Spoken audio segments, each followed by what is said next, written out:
Okay, test.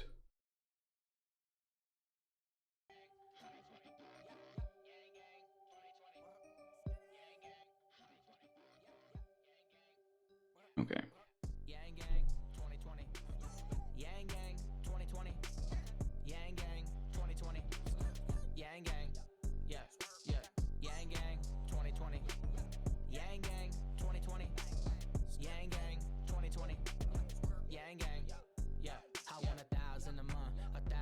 All right.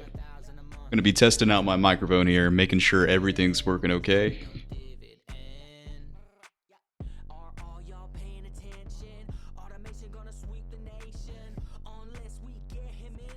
Okay. It looks like that's gonna do it. The girls are having a girls' night out here, and I wanted to make sure that there's not gonna be some cheering and all sorts of noises coming out from behind me because I do live with three roommates. In case you guys didn't know. Anyways, let's get right to it here. Today's Wednesday. Thank you for watching Securing the Bag with Seth Underwood. I am your host, Seth Underwood. In case you weren't sure.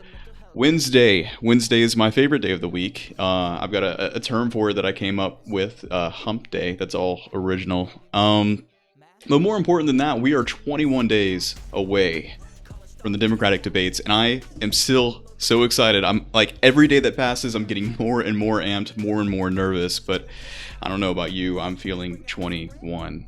No, that would have worked a lot better yesterday. Today's episode, we're going to get into the meat and potatoes in a little bit, but it's going to be Bernie's weekend at Walmart. I want to be careful because I don't want to just turn into a streamer who's constantly just railing on Bernie Sanders, but in a way, Bernie is Andrew Yang's biggest threat, and vice versa. And we're absolutely sure of that today because Joe Biden he's trying his best to just derail his campaign. We're going to be talking about him. We're going to get into Elizabeth Warren, Cory Booker, and all the other candidates as well, starting to see what are we doing.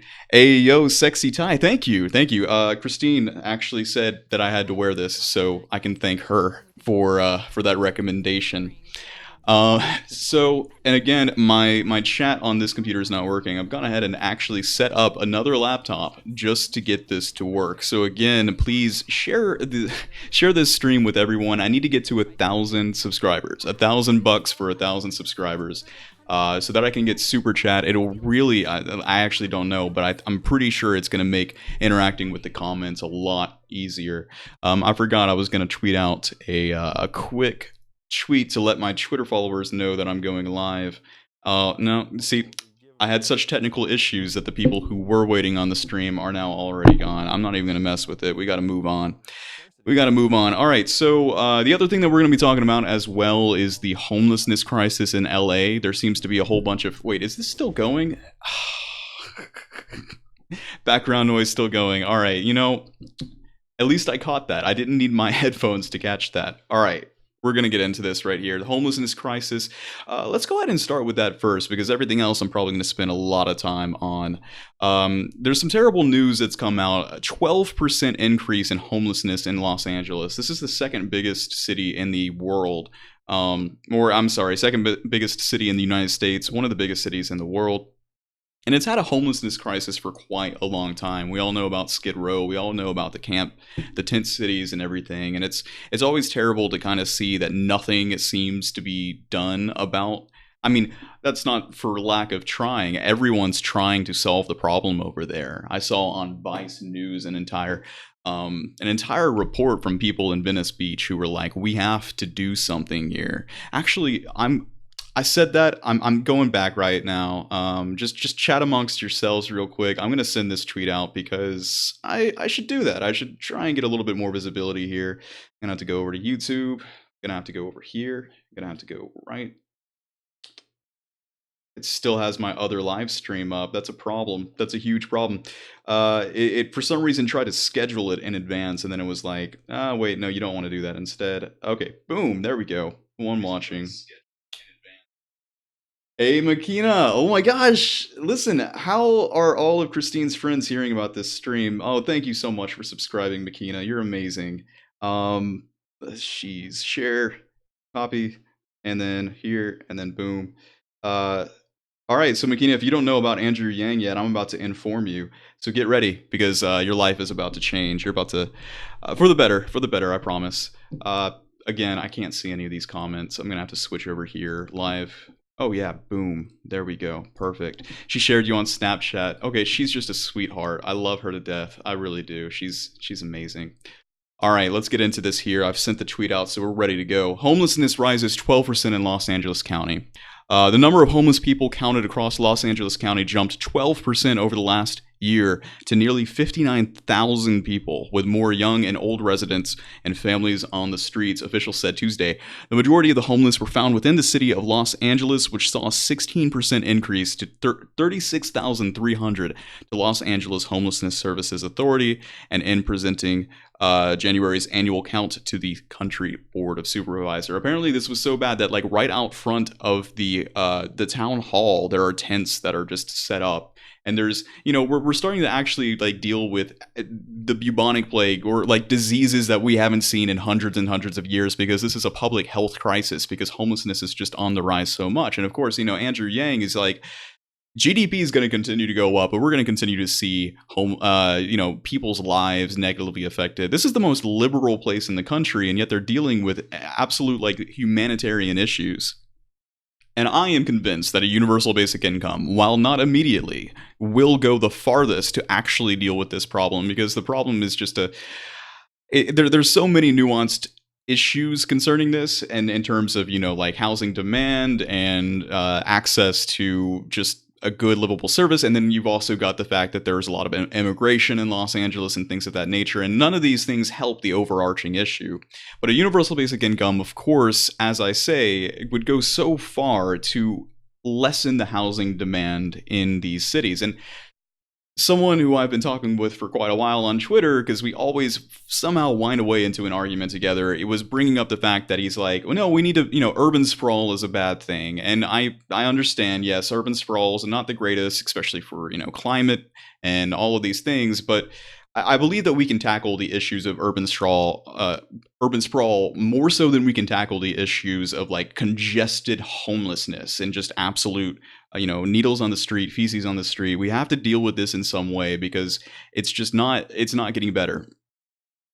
And there's a little bit more disturbing news here. Let's see here. But while some people who had been homeless managed to get permanent places to live, others who had home were forced onto the streets of Metro Los Angeles' vast urban sprawl. So it almost sounds like you're pouring water into a bathtub with a hole in the bottom of it. I've heard that somewhere before. I wonder where. 3 years ago, Los Angeles voters approved a tax hike and a $1.2 billion housing bond to make a decade's worth of massive investments to help solve the homelessness crisis. That bond money has been committed to build more than half of the 100,000 new housing units planned countrywide over the next decade. About 3/4 of the homeless people counted were living outdoors, fueling concerns of a growing public health crisis, with piles of garbage and rats near homeless encampments lining downtown sidewalks. The Skid Row area is ground zero for the crisis, where the smell of human waste permeates the air and violence is common, said Estela Lopez at the downtown industrial business. Okay, so I'm just gonna pause right here and acknowledge the fact that yes, it's awfully high and mighty of me, someone who does not live in a city, someone who's never been to California or west of Ohio, to come through and act like I know exactly what this place needs in order to end its homelessness crisis. I know, I understand, I'm probably not the expert on this issue, but it is an interesting, it's an interesting thought experiment that I like to have. If universal basic income did happen, what would all these 36,000 people on Skid Row immediately do? I mean, we all know there's mental health and huge issues that are occurring, but there's only so much money you can spend on drugs. Okay, you can spend $1,000 on drugs pretty quickly. In every other scenario, I would say we're going to see responsible uses of the universal basic income. But when you're already deep in the throes of addiction, when you're living in an area like Skid Row, you need a lot more help than just the universal basic income. But a lot of this homelessness that we're talking about isn't just the tent cities. There's a lot of people who are employed and also homeless, living in their cars, going out to, get their showers at a local gym place, because the housing is just so unsustainable. And we have to What I personally would love to see is everyone getting $1,000, use it to travel to a place that's just more affordable. And these people are going to be the kinds of the janitors, the baristas, all the people who are getting paid so little, who can't afford to live. We need to see a revaluing in the housing, as well as a readdressing of the zoning laws and all of the things that Yang is also saying. Like, in addition to a universal basic income, we're going to tackle this issue in this way and in this way and in this way. I mean, look how much money they've spent. That was how many billions with a B? A $1.2 billion housing bond. Like, these are some of the richest people in the country who do not want this in their street, in their backyard. They don't want to deal with, that's part of the issue too, is that they don't want like a homeless shelter on their street. But like, you're going to have it on the street or you're going to have it a homeless shelter. You need to deal with this in some way. I would really just love to see, like, if we could get an experiment done on, like, just give everyone in Skid Row $1,000 and see. Yeah, it's not going to help everyone right away, but we're going to see something happen. And my hunch is that this is going to work better than everything else we've done. Like I said before, they're spending so much money on a problem that could just be so much cheaper. This is the problem. Universal services, universal basic income, which one's better? We've been doing universal services for too long. We've been throwing money at programs that don't help. We should have a little bit more faith in the fact that people can spend money on themselves. Let's go ahead and move over. There's another issue that Los Angeles has been dealing with. This has been going on for a few weeks now, but it's an interesting juxtaposition to put next to this homelessness problem. Is that the dock workers in the port of LA are like fighting automation right now. Let's just take a look here. There's driverless trucks that are about to threaten thousands of jobs in the Port of Los Angeles. A fierce struggle over automation has erupted at the ports of Los Angeles as the local union officials representing some 12,000 dock workers demand that one of the world's largest shipping firms abandon a plan to introduce driverless electric cargo trucks. Shouting, whistling, and jeering, more than 1,200 union members, local business owners, and community activists packed a 4-hour hearing Thursday before the Los Angeles Board of Harbor Commissioners. The board voted to postpone a construction permit for the automated system after an offer by Mayor Eric Garcetti to mediate the dispute. It's almost like they're extremely terrified of losing their jobs because all around them you can see what happens in Los Angeles if you don't have a steady stream of income. So I'm viewing like Los Angeles as this microcosm of the problem that Yang has been talking about. It's all happening in this city. It's all terrible. I'm not happy to see it at all, but like, boom, right here, second wealthiest country in the United States, and it's an exact microcosm of the issue that the country and the first world in general is dealing with. You don't need to look any further than right here. They do make a lot more than the truckers. That's absolutely right. And I mean, that's insane. And like, they make so much more. They also pay so much more in taxes as well, which is just a shame because obviously all that money that they're paying is not doing that much in general. A 2008 International Longshore and Warehouse Union contract renewed in 2015 explicitly allowed West Coast ports to continue automating. 2 large terminals, one at the Port of Long Beach and one in Los Angeles, have already introduced the driverless vehicles known as UTRs, or utility tractor rigs. But automation at the 484-acre facility operated for Denmark's Møller Mærsk at APM terminals is prompting an uproar from local union members who are having second thoughts about the current contract and believe the permit will lead to automation across all 12 of the port complex terminals. So what's interesting here, what that's just showing is that they were like, in 2015, okay, sure, a little bit of automation is great. It's improving the output that we're doing, the productivity and everything. That was in 2015. And now they're out in the streets about to riot because they're suddenly understanding that, hey, technology is exponential. What have I been saying this entire time? The technological singularity is around the corner, and it's more and more apparent to pockets of the country. It's about to become apparent to everyone very soon, with little to go. Automation is just really in the news, and it's going to lead us perfectly into the meat and potatoes of today's episodes. But before we kind of go all the way towards Bernie and getting an idea of what he's doing, let's just take a look in general, because we've got 21 days until the Democratic debates that are coming. We've got some media appearances by Yang. Let's go ahead and update Yang. Sometimes I get too far away from him. He's kind of the entire point of this show. Let me see here. So upcoming events, we've got Friday, June the 7th, Bill Maher. Maher. Mm, all right, so I've never actually watched his show, so I don't know how to say his name. I mean, I've only read it all the time. This is going to be the first time that I do actually watch Bill's show, and I'm looking forward to it because I it's on HBO. Yeah, I've got HBO, so I'll be okay. I need to actually get these services if I'm going to be a pundit, so I'm going to be forking over a lot of money, I'm sure. Monday, June the 17th, The Young Turks. Monday, June the 24th, Stephen Colbert. Oh, actually, we don't know about that. I didn't say that. You didn't hear anything. Sorry. I did say it right. What did I say right? Or is it the chat? I gotta get Super Chat. Super Chat's just gonna make it so much easier.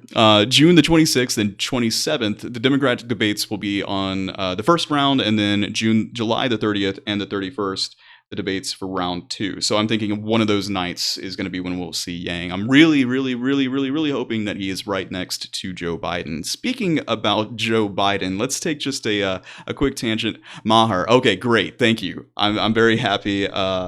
That I pronounced that correctly. Mayor, I was about to say, but that just was not right. So what is going on with Joe Biden right now? Because he's not in a great spot. And this is just like fresh news from today.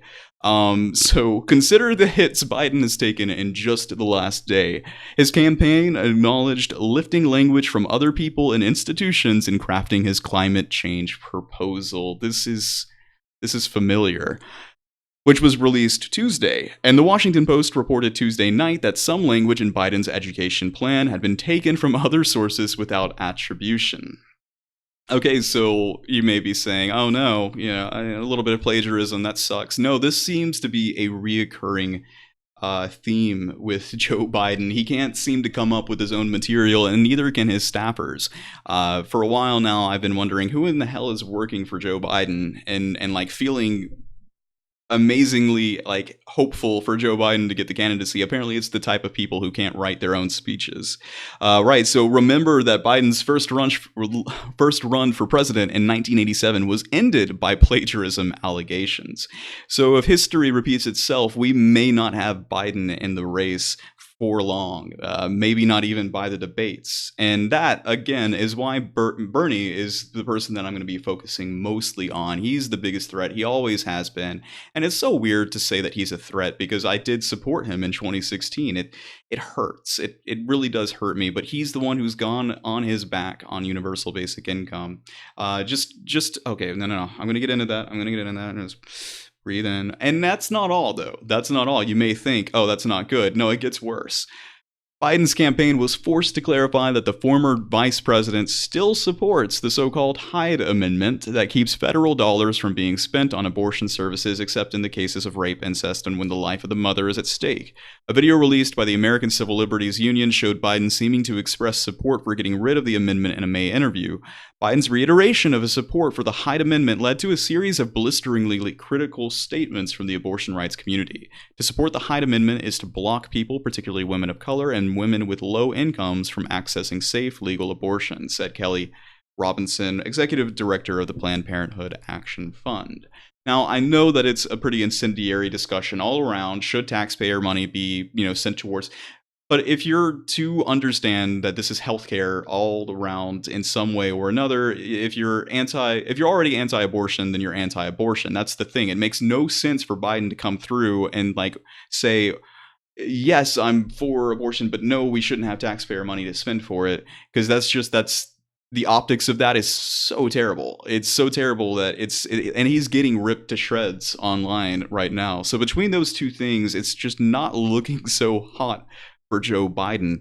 And if the rest of the next 2 years looks like this, I have no fears. I have no worry about Joe Biden whatsoever. But he's going to keep picking for a little bit longer, because I think I said that a couple times about Clinton in 2016. But let's just go ahead and move on to some of the other candidates here, because in the next 21 days, I want to try my best to get us familiar with who is running. I'm going to say it myself. I've spent so much time on Yang himself, and really, in general, my angle, my bent is really on technological exponentiality and the changing pace of work and what it means to be in poverty in the post-digital era, that I'm going to have to be doing a lot better of a job to understand exactly why or to I'm doing a better job of keeping up with kind of the more day-to-day goings-ons of all of these candidates, and it's a full-time job, so I'm hoping to be able to do so for yourselves who know are likely just like myself. We're gonna take a look real quick at Cory Booker for a moment, who we all knew that he was going to run, and we all knew that he may be a threat. He doesn't seem to be a threat whatsoever. But he's unveiled a plan that has me scratching my head a little bit. It is a tax credit for renters. So he's trying to address the housing crisis in his own way. This is what Cory Booker has promoted. On Wednesday, he unveiled a plan to tackle affordable housing that would provide a tax credit for renters to ensure that they would not spend more than 30% of their income on rent. A sweeping new entitlement program that his campaign estimated would reach 57 million Americans, including 17 million children. The plan, which draws heavy from legislation Mr. Booker introduced last year, comes about 3 weeks ahead of the Democratic debates. And candidates jostle to introduce innovative policies that will help them stand out in a crowd of nearly 24. So yeah, we have been seeing that all of these candidates are coming through and trying to make themselves stand out, because there's quite a lot of there's quite a lot of candidates. We see Beto. I'm sorry, is it Beto O'Rourke? Beto. I'm gonna bet on Beto. Beto O'Rourke and Julian Castro are really going on the immigration angle, that we're going to address these kinds of concerns first. And it looks like Cory Booker and Kamala Harris are really going more towards this type of equality based on like a lack of wealth generation over time, especially on marginalized communities like Black and Latino communities, which have not had the type of time and resources. They've been marginalized communities for so long, and this is entirely true.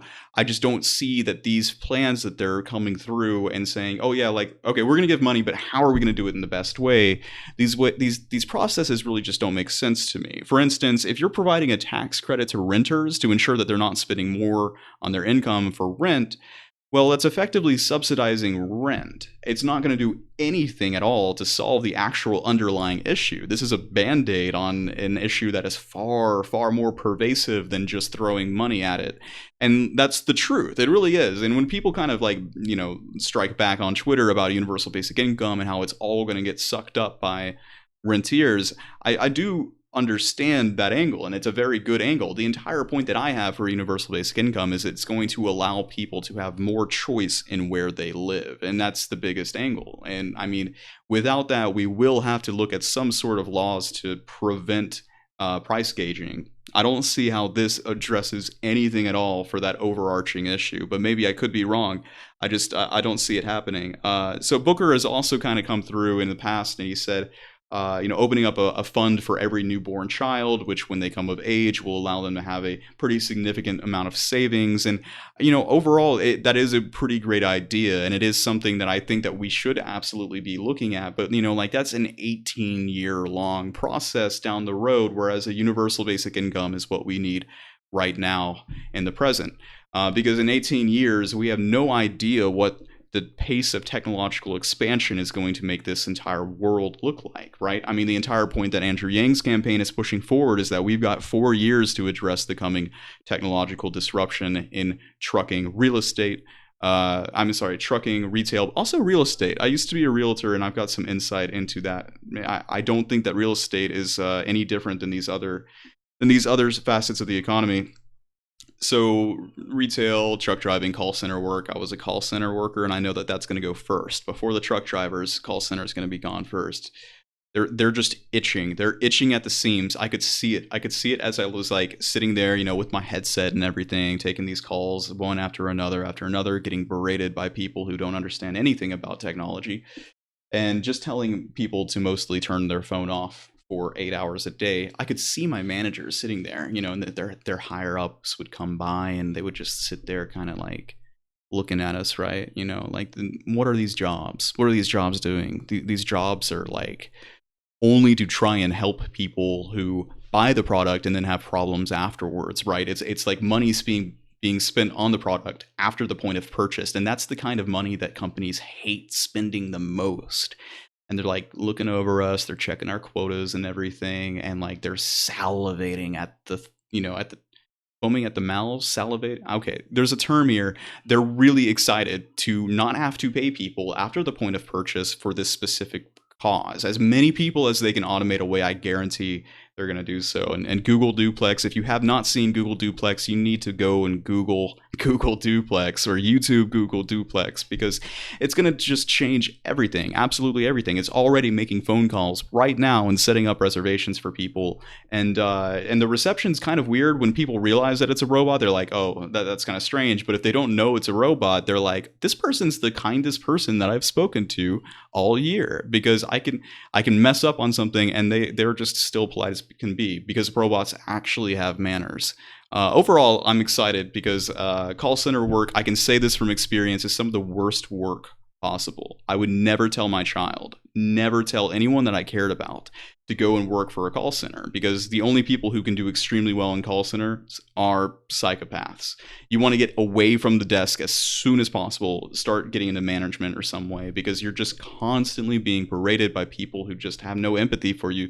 And yeah, you'll get one person who's very kind, but if you're like me and you empathize way too much, it's just not good. Call center work has the highest level of suicides out of any other work in the country, and I can definitely see why that's the case. Well, we're just going to continue on. Man, I just went off on a huge tangent there. I'm very passionate about not letting people get into call center work. So hashtag eat the landlords. It certainly seems to be that might be where we need to go. Because if the main problem, if the only one that I haven't been able to significantly just say, oh, there's a way for the universal basic income to get past that, or this will happen and that's going to work. Landlords is the hardest issue. That's got the biggest kind of pushback that you could see is, yeah, it's just going to get all soaked up. And they're getting $1,000 to a month. They're sticking their hand in the cookie jar, providing land that they own, and they only own it because they had the money in the first place to get it, and they're just making more and more money. That doesn't seem like the basics of capitalism to me in general, in the terms of labor and everything. It's that weird thing that no one likes to talk about. And the pitchforks are coming, though. I would hope that they know that, and they do know that. They absolutely do. All right, let's move on to Elizabeth Warren. Elizabeth Warren, I want to like. She says a lot of things where it's I could really get behind this, but at the same time, she fails to support a universal basic income. That's the only thing that's going to get me to support any candidate at this point. Is there, they need to directly address automation. They need to directly address the fact that our entire economy is running on our data collectively, and work is changing, and we have to do something to fix that. So, going forward here to Elizabeth Warren, let's see what she's up to. The bottom line is, if they can nickel... okay, so this is her speaking about trying to get... No, okay, so it's an aggressive intervention to create jobs. She's all about creating jobs right now, but in the past, she has gone through and she's been we need to break up big tech. The thing that she's pushing for right now, adjacently, is creating a lot of jobs. So Elizabeth Warren of Massachusetts on Tuesday proposed an economic program of aggressive intervention on behalf of American workers, suggesting that as president, she would invest $2 trillion in climate-friendly industries over a decade, create new cabinet-level Department of Economic Development, and even manipulate the dollar to promote exports. Unveiling a campaign theme of economic patriotism, Ms. Warren promised to announce further plans that under the banner over the next several months on issues like trade and Wall Street regulations. By pledging to intervene in markets to support American manufacturing and promote job creation, Ms. Warren laid out a goal that President Trump has also pursued, albeit by different means, like imposing tariffs on imports from China and Mexico. And that is kind of what I was getting there, is this all sounds like I've heard this before, right? We're gonna make more jobs. We're gonna spend on infrastructure. Of course, we still haven't had infrastructure week. I'm waiting on that. That's the most hype that I've been since the hype that I have for the Democratic debates. And all in all, I love this talk. We definitely need to spend more, and we need to promote a forward-moving economy and fix our infrastructure and all these things. But Yang is for all of that as well. She fails to consider the fact that work is changing due to technological disruption, as we all know. The singularity is just around the corner. And none of this is going to go through and help the actual dire problems we have in the next 4 years. We need to be thinking about this laterally. We need to say, yes, infrastructure and a jobs guarantee, clean jobs, green jobs. These are all things to aim for, but it's a gargantuan problem that doesn't solve the underlying issues that keeps us in poverty, that keeps a lot of people from actually experiencing the American dream, which is increasingly like a smaller and smaller slice of people in the country. Right. Overall, Warren's being Warren. She's really getting a lot of support in polls. She's moving her way up, and it seems that I'm thinking it's going to be Bernie, Elizabeth Warren. Really, what I'd like to see is Bernie, Elizabeth Warren, Tulsi, and Yang kind of as the top four. Yang's we're gonna have to wait and see how he does at the debates to see exactly how far he gets after that.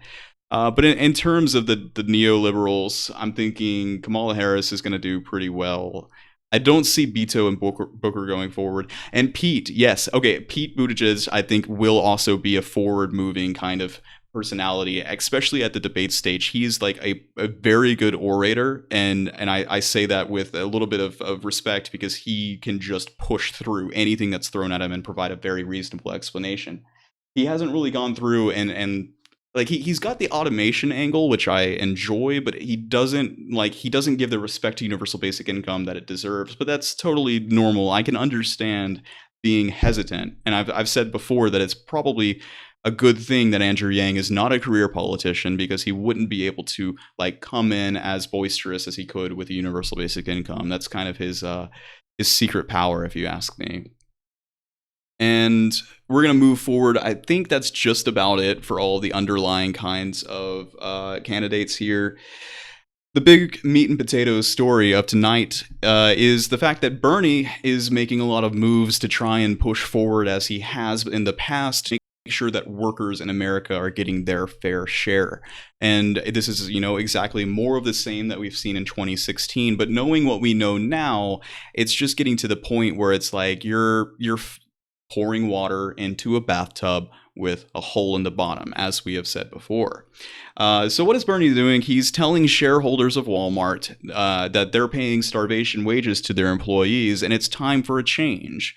That the workers of Walmart are entitled to become a shareholder themselves. They need their own place on the board, and they also need to be able to be paid a living wage. So he went to the shareholder meeting of Walmart, that was today, the largest private employer in the world, and told the company it pays the workers starvation wages. The Democratic presidential candidate and independent Vermont senator was allowed 3 minutes to address shareholders in Rogers, Arkansas, Wednesday morning. He had been invited to the workers group United for Respect to speak at its proxy at the annual meeting.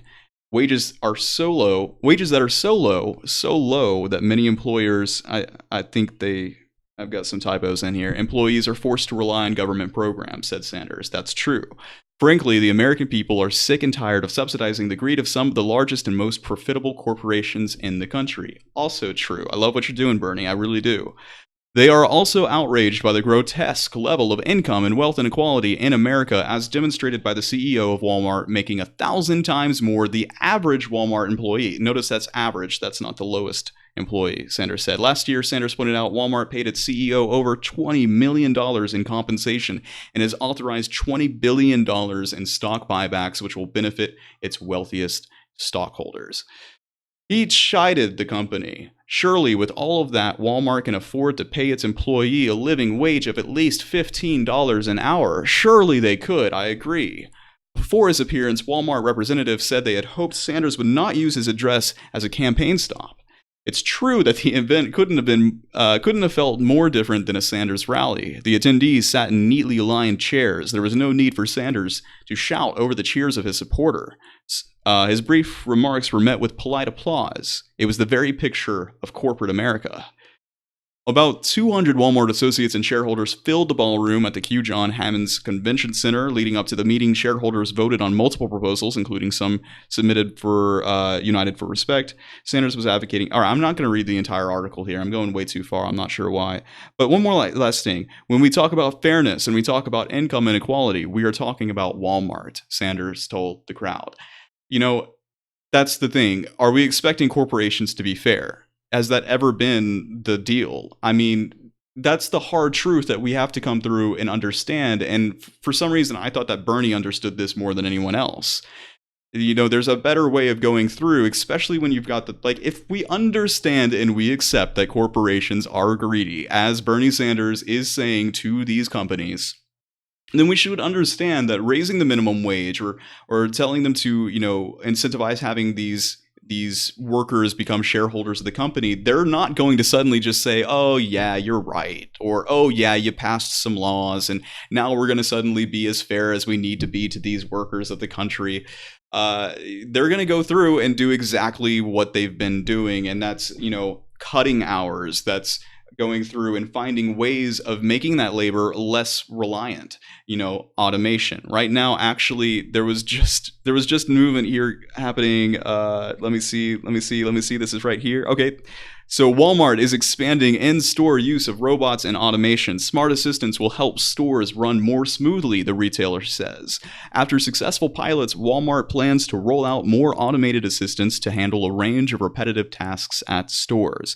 The company said in a blog post Tuesday that the robots and automated units, currently in just a few locations, perform such functions as checking inventory, store maintenance, sorting products, and fulfilling online orders, enabling store associates to spend more time serving customers on the sales floor.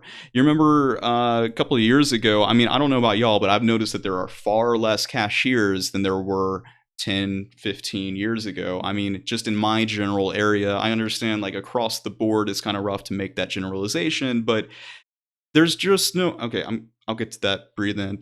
All right, the company said in a blog post, coming to stores soon, Walmart said, will be 1,500 more autonomous floor cleaners known as Auto C, pictured above. 300 new shelf scanners, Auto S left. I don't know why I'm reading that.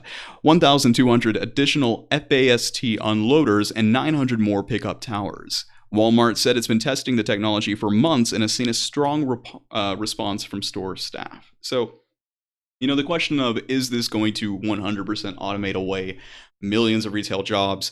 That's already been answered. We already have all of the studies and all of the data to show that there are millions and millions of retail jobs at risk. There are 30% of malls in the country that are closing. We're talking millions of jobs, mainly, the average paying is $10 an hour, and the average worker is, a female in her 30s and her 40s. These are the people who will be impacted the most.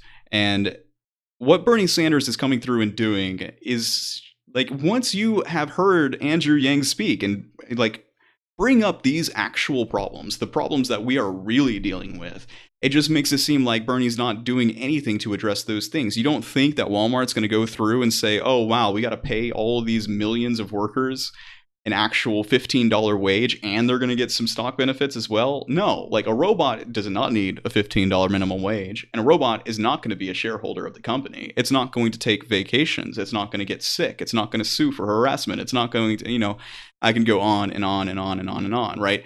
Even if he succeeds in passing a $15 minimum wage and going through and making sure that we're all owners of these companies, how long will that last? How long? I mean, right? If you understand exponential technology, things will get better every year, right? Look at this phone, see how powerful it is compared to the flip phones we had in 2005.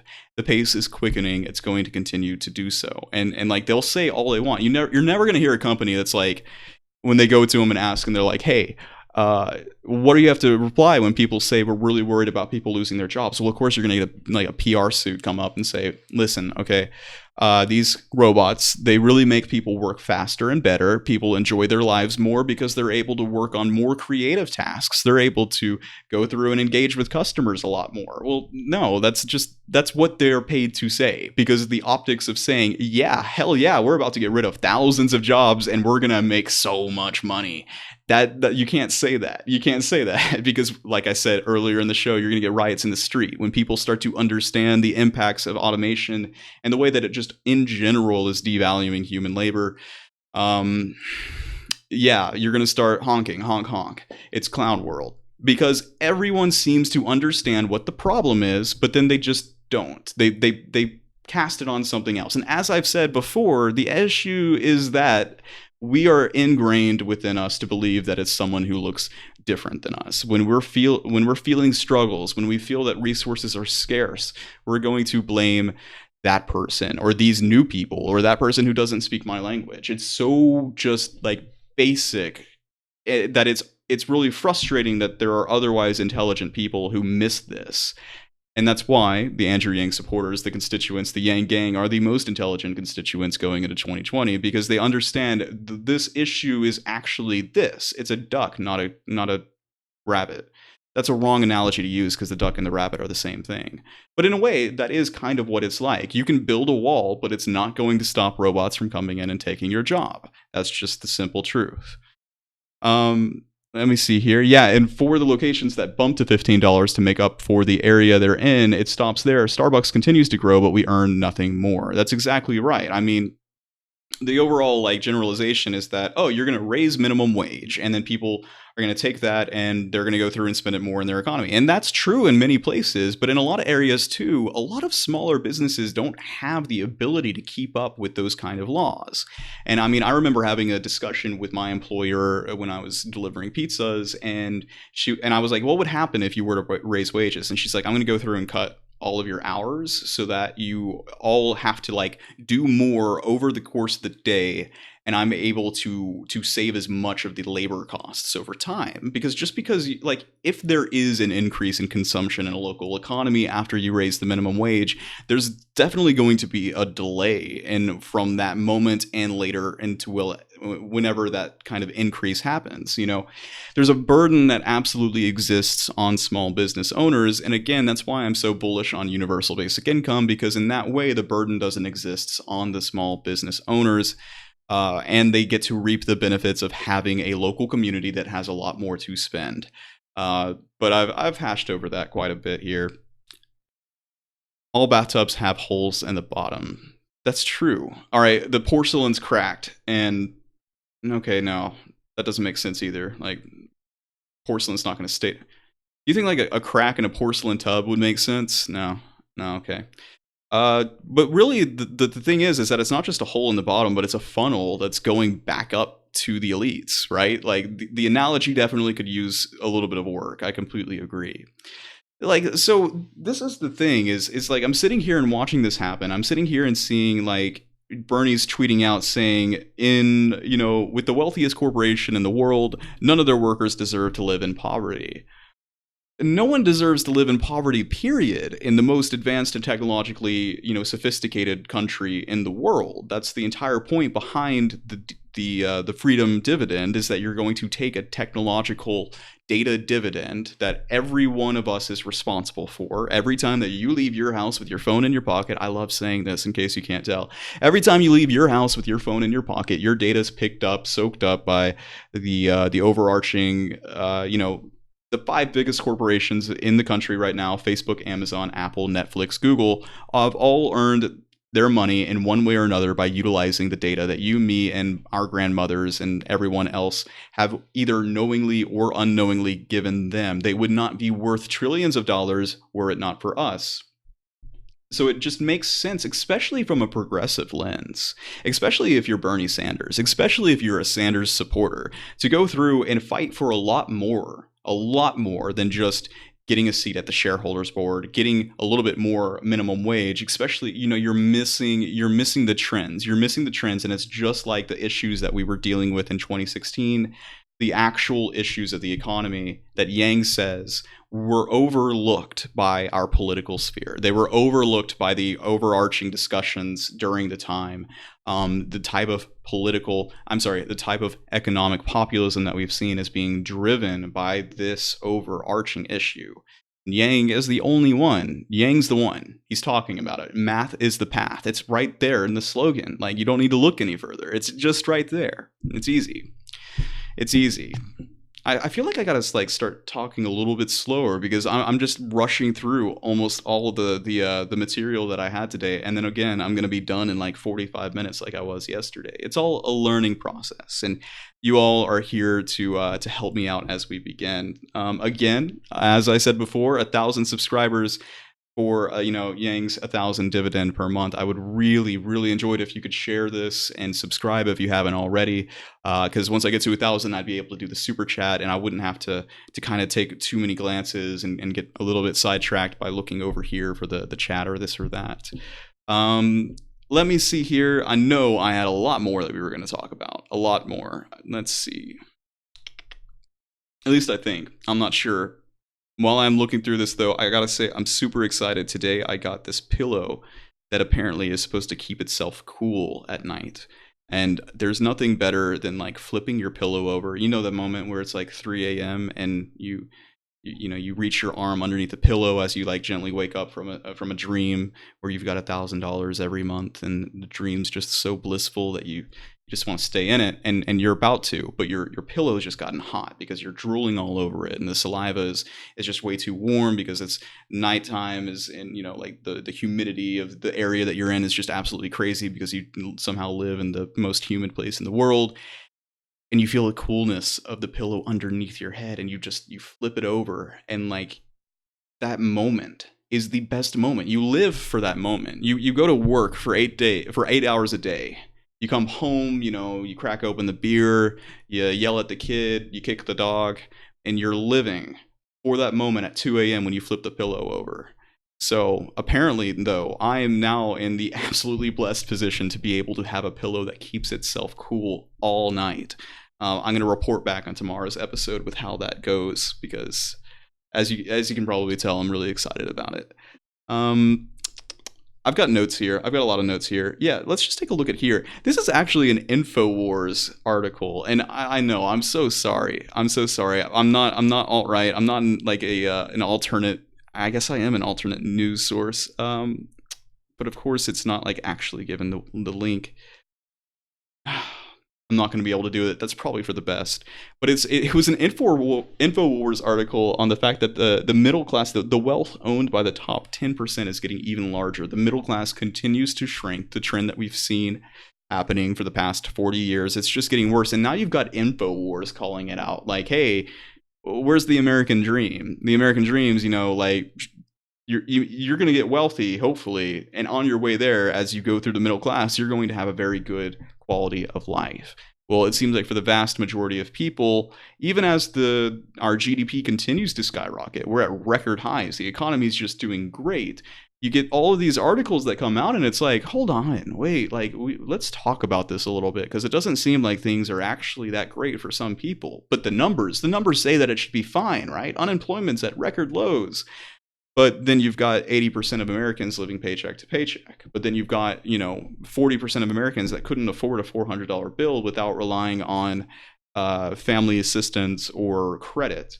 The actual issues, like they're popping up like weeds, and like the GDP, the economy, like the grass mowers trying to catch them all, but it's just not getting there. We're pushing daisies, and we got to do something quick. Yang's the path. Math is the path.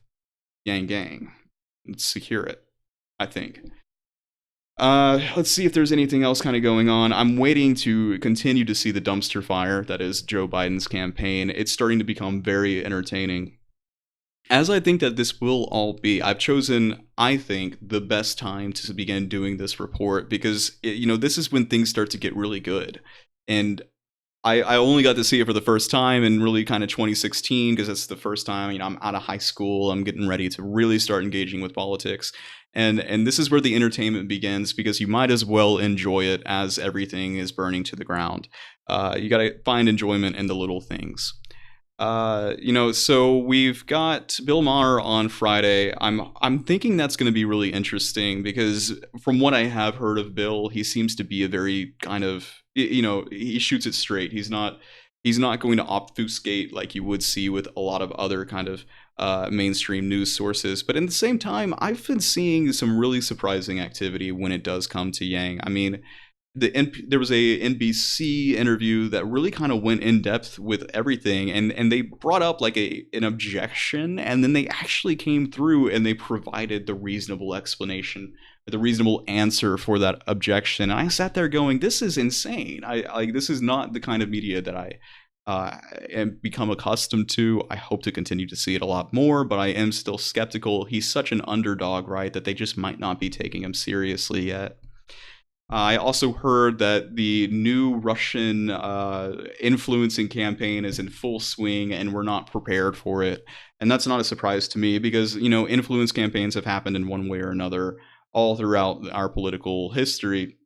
And the new thing that they're saying is that the Russians are using accounts to actually like take contributors or like real American personalities, tweeters, and like use them as like a proxy. They'll start to retweet, they'll start to share, they'll start to do all these things. And I'm sitting here thinking, where are my Russian subscribers? Like, I could really use this 1,000 subscribers. Wink, wink. Wait, am I gonna? Maybe I can't say that.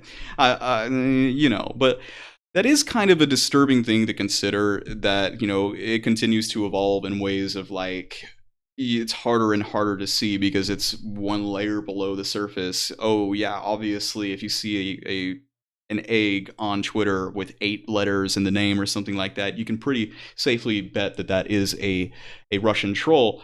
But now they're using us against each other, and we're fighting to the death amongst each other. So we've already got class warfare from the elites who are using, racism and economic inequality to make us all fight against each other. And now we've got, the Russians furthering the political divide by retweeting Dividend Report. That's at Dividend Report, in case you were wondering, on Twitter. I'm kidding, of course. Please, I do not endorse any sort of shenanigans at all. We want to have the most fair kind of system that we can, and it's frustrating that we're dealing with this, and it doesn't feel like we're secure against these threats. I wish that we continue to do more, but hey, who am I? I'm just a budding YouTuber who needs 1,000 subscribers. Let me see here. Salaries can't really be capped if there's a shortage of labor to fill the positions. Starbucks is just exploiting abundant, irreplaceable, or replaceable labor with low wages. And yeah, and part of the thing that I bring up is that, replaceable labor, it has a new, it's got a new, what's the word that I'm looking for? Words, English language. I'm supposed to know this. Replaceable labor is now also autonomous labor, if you've got a whole bunch of people who are willing to work for nothing, like we're seeing more and more with the gig economy, you can just, if someone else is not willing to work, you're going to hold a carrot in front of their stick. Or with like Amazon Turk, where you're able to bid for contract work that anyone in the world with a computer can do, which I'm sure it gets tricky as soon as you start to deal with taxes and like labor contracting and things of that nature. But they're finding their ways around it. These are smart people, and they get away with murder literally most of the time. So it's happening in many ways. People continue to be treated worse.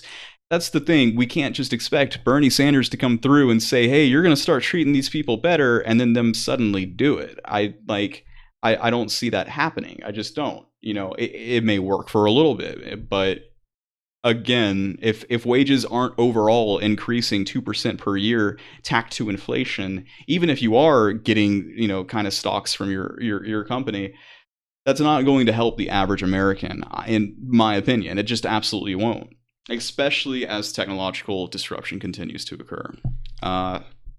Bernie, like I said, it hurts. It hurts. I was such a huge fan, and then something better came along, and that something better made it blatantly obvious that we're still stuck in the past. Even with our most progressive candidate, or I thought most progressive candidate, we're still stuck in the past. We're not equipped to deal with the problems of the future, and the future is just around the corner, as I continue to say. With the entire issue with the homelessness in Los Angeles, like I see a lot of kind of like right personalities. Like someone mentioned to me on Twitter, and they were like, "This is what you get when you're a sanctuary city," and have all these people coming in and everything. And it's like we got to make up our mind, because I've also heard that like the types of people who are coming into our country are fighting for a better life. They're going to work for all the labor that Americans won't do, but then at the same time, they're also the laziest people in the world. Like if you are yank-pilled, which I hope to be doing my best to yank-pill those who aren't yank-pilled, the overarching idea is that people generally want to improve. They want to feel like they're taking steps forward. That is a human constant. That's a psychological constant. But you've got to have the basics taken care of before you can reach self-actualization. I am not convinced, and the right's not going to be able to convince me that this homelessness crisis in the second wealthiest country in the world is because there's a huge influx of immigrant labor. But if there is any of that contributing to the crisis, the housing crisis, a universal basic income will still work. Because you've got the pathway to citizenship that Yang is saying that you will have to go through in order to become eligible for the freedom dividend. 18 years is a pretty long time, and we want to mostly begin helping the countries bordering us, like we want to say, hey, well, why is it that we have such an inflow of people from these struggling countries, and maybe what can we do to help them? I know a lot of them don't have oil, but maybe we can overlook that for the sake of saving money instead of getting resources that need to be done away with anyways, just to churn numbers. We can make the world a better place and keep people in their own beautiful countries. There's a reason why they are leaving. And so the freedom dividend's the answer to this, in my opinion. We do need some sort of way of like saying, hey, like you can't just come in and get it, because then the problem will get a lot worse. I absolutely do think that that's a tricky issue. You have to have some sort of requirement for the freedom dividend in terms of citizenship. So I think, again, that's an issue where, you'll have the right take a look at like homelessness in LA, and then they attribute all the problems to the wrong things. It's just another example of no one getting it right except for me. And you just wait. When Andrew Yang becomes president, I'm going to get like crazy amounts of kudos from my hopefully more than 1,000 subscribers at that point, as they say, how did this guy know? How did this guy know that was going to happen? It's going to be miraculous. You can't wait. And then I'm going to sleep so cozily on my cooling pillow that I'm so ready for. Speaking of, ooh, okay, hey, look at that. I made it an hour. I was a little late. I was about 10 minutes late due to technical issues, but I'm going to take a quick look through the chats here and just take a look at what you guys are saying. I expect Sanders to break through the walls of corporate boardrooms with sledgehammers in hand and wearing a cape, telling CEOs to break up their monopolies and pay $15 to their employees. And if anyone was going to do that, it would be Sanders. That's the type of fierceness that Sanders really had in 2016, and like, him being the only voice that was bringing it up, you totally believe it. And you didn't want to believe that they would find their way around it. And that's what I think. That's where I think so many of Sanders' supporters still are like, yeah, there's going to be problems that we'll have to deal with, but Sanders will get us there. Sanders will fight for us. And I understand that. It's precious, but it's not going to happen. This is corporate America. They've had years of dealing with this system, obfuscating the system, and eventually bending it to their will. And that's why we need a universal basic income, because a universal basic income inherently shifts the paradigm of the system. But, you start seeing parallel economies, community economies of people who are able to keep their money away from this vile system that has just, corrupted everything that it touches and continues to do so. You spit out your drink. Is it a Starbucks drink that you're being paid less than $15 an hour to make? I so wish that it would work in an ideal world, but increasingly so. It doesn't take a rocket scientist to see that, like, This is a Band-Aid. This is a Band-Aid on an overarching issue. By the time Sanders gets into office, 2021, January 1st, he's going to roll through and try to get this passed as quick as he can. I'd be surprised if he did it within the first 6 months of his presidency. At that time, 2% per year inflation, from 2018. We're already so far, like, $15 an hour in 2021 is essentially going to be the same that we've got right now. And I know you're saying, oh, well, what does Yang have to do to solve that problem? Yeah, I do agree. In many ways, there's much more that the freedom dividend could be. There's better ways that we could fund it. I agree. And like I've said before, I hope that the Overton window shifts at the debates and we have a more robust type of discussion happening. But we have to first address the fact that it can be fine getting a dividend monthly on their own. And that's going to take us like actually sitting down and talking about like, hey, work is changing. Work has always been a thing that hasn't been correctly valued within society, especially with single mothers taking care of their kids and things of that nature. Maybe if we've got the ability to make millions and millions and millions and millions of dollars playing video games, then it's time to provide some base floor of economic security with the country. We can't just stop there, but it's a very good start. And for people who are saying, oh, well, if it doesn't just cause hyperinflation to begin with, it's going to eventually do it over time, they're completely neglecting the fact that, like, once you get it in the door, right? Like, once this was in the door in Alaska, it's the most popular policy in the world. I'm sorry, most popular policy in the state. They love it. They absolutely love it. They eat it up more than they would eat up a self-cooling pillow that keeps them cozy at night. So, even if we can just get it in through the door and it comes time to say, hey, you know what, we need to make sure that this is robust, it actually does improve the economy overall. It's saving lives. It's saving I'm not sure if you guys heard that, but that was the company that I've got in the room behind me. This is saving lives. This is improving nutrition. This is helping with the mental health crisis, which is the most important thing in my mind. Then you'll see a natural inclination to make sure the program's as robust as it needs to be. That's my vision, of course, but I'm an optimist, absolutely.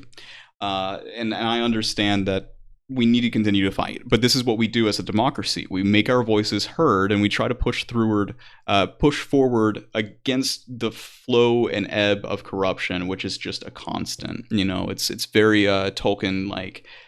Good versus evil, these two forces which exist in perpetuity, the yin and the yang, if you will. And it's time for the yang to have its time in the spotlight. See what I did there? I was just right on the spot. I love it. So yeah, overall, I mean, I like the movement. I like it that it's happening. Again, we're just gonna have to sit here and wait until the debates for the real momentum to begin. I can't wait personally. Hashtag Yang Gang. Makina, are you Yang Gang? I'm so happy. Listen, look at this. I'm doing my part. I'm doing my part, even here in this state, which I'm not going to mention because I don't want to get doxxed. But it's not a state that you would expect to see many people for Yang Gang. He's going to bring together the left and the right in ways that you're going to be surprised if you're still on the fence. Which, by the way, I'm working on some specific dividend report videos to go more further into the policy, explaining what a VAT is, a value-added tax, and how that's going to be the function to pay for a universal basic income. I'm still working on that video. But until then, I'm going to be back here tomorrow night, Thursday, and we're going to have day 20 until the countdown. Hopefully I can continue to keep this up. As much as I'm nervous about making this, I'm also really looking forward to it. And I know that it's just going to continue to get better and better from here on out. So when this is the new Young Turks, all of my early subscribers are going to have the boast. You're going to be able to boast about it. Say, yeah, I was here when it began. All right. Well, overall, listen, I think that just about does it. I feel like I'm missing something, and that's going to continue on until probably for a good amount of time. I'm missing something. I don't know, Yang Gang. Thank you for joining Securing the Bag with Seth Underwood. I've been your host, Seth Underwood. Y'all have a great night tonight, and go get yourself a self-cooling pillow. This was at Sam's Club for like $15. It's going to change your life. At least, okay, wait. I'll tell you that tomorrow. I'll tell you if it changed my life, and then for sure I'll tell you to go out and get one. All right, take it easy. Thanks.